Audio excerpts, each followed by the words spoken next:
أهلا بيكم. أغنية سطلانة بيرقص عليها ناشئو ريال مدريد والرجاء المغربي بعد ما غناها فريق الأهلي. اتشهرت الأغنية دي جدا جدا بين المدرجات وبين اللعيبة، وغناها لعيبة الأهلي.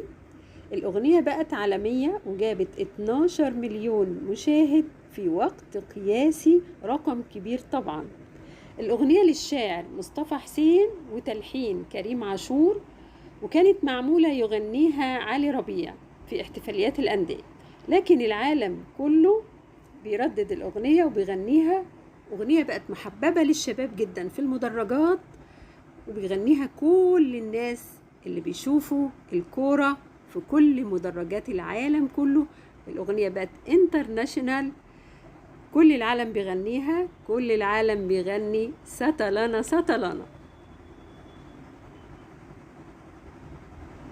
أغنية جميلة جدا غناها في لعيب الأهلي، وهو حاطط الفوطة على راسه وقعد يغنيها كده، فاتشهرت جدا وشايفين كل رياضيين العالم بيغنوها في كل ماتش أو في كل مناسبة للكورة. ودي أغنية دمها خفيف جدا واتشهرت، ودلوقتي بين العالم كله بيغنيها سطلانة سطلانة.